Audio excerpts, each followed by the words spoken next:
Masyarakat peduli hukum, kembali lagi kita bersuasapa. Salam sehat, merdeka!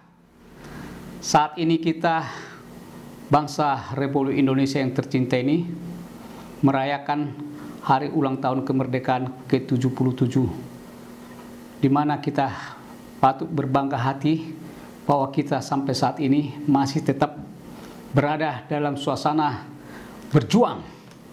Berjuang berarti tetap bukan berarti kita stop atau stuck.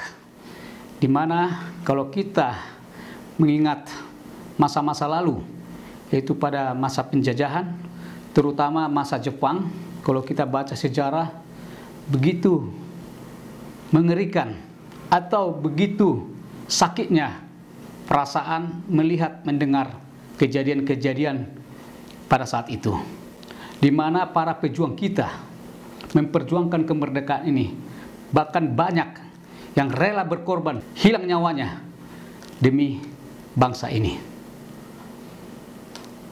Masyarakat peduli hukum saat ini di seluruh Indonesia, baik di tingkat RT, RW, kelurahan maupun kecamatan, bahkan provinsi, saat ini juga di istana merayakan HUT kemerdekaan dengan sukacita, di mana banyak hal-hal yang membuat kita melupakan sejarah, dalam arti kita larut kepada sukacita tersebut. Karena saya melihat, bahkan mempertanyakan, apakah kita masyarakat Indonesia pernah merenung atau berupaya di dalam dirinya untuk mewujudkan cita-cita pejuang kita, yaitu untuk menjadikan negara ini menjadi negara yang adil dan makmur. Pertanyaan ini patut kita tanyakan kepada diri saya, kepada semua kita, khususnya saya sebagai orang yang berprofesi di bidang hukum, di mana sejak reformasi sampai sekarang kita masih berjuang untuk tetap bisa melaksanakan atau menegakkan hukum secara adil dan benar.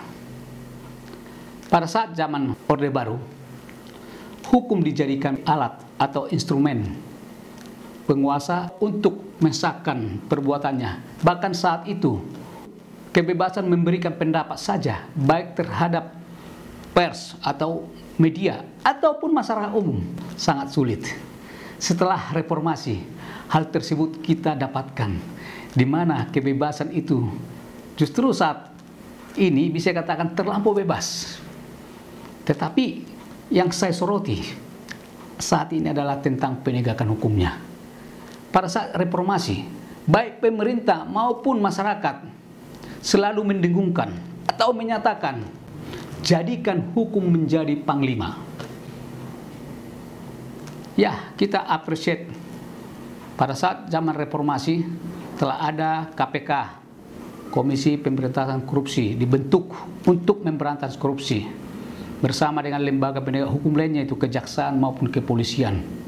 Dan saat itu baru di awal adanya KPK, seorang gubernur bahkan menteri ditangkap, diadili, bahkan dihukum karena terbukti korupsi. Tetapi akhir-akhir ini perjuangan kita di dalam penegakan hukum masih sangat memprihatinkan. Terutama tahun 2022 ini. Hingga saat ini kita diperhadapkan kepada adanya suatu peristiwa perbuatan pembunuhan yang dilakukan terhadap seorang polisi yang diduga dilakukan oleh polisi dalam arti penegak hukum.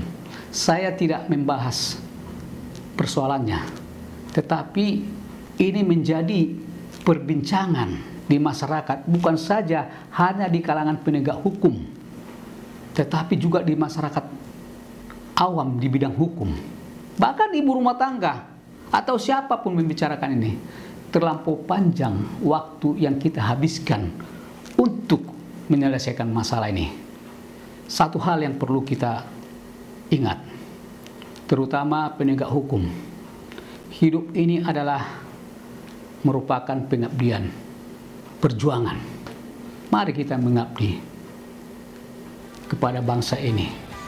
Tegakkan hukum dan keadilan berdasarkan kebenaran sesuai dengan cita-cita bangsa kita seperti yang saya katakan tadi. Kalaupun ada kesempatan yang baik, mari lakukan hal yang baik. Ajas persamaan di muka hukum, keadilan, ya berikan kepada masyarakat. Tidak ada perbedaan, semua sama di hadapan hukum. Oleh karena itu, momen HUT kemerdekaan ini kita jadikanlah momen untuk menegakkan hukum dan keadilan berdasarkan kebenaran. Salam dari saya, John S.E. Panggabean. Terima kasih. Sampai ketemu di episode berikutnya.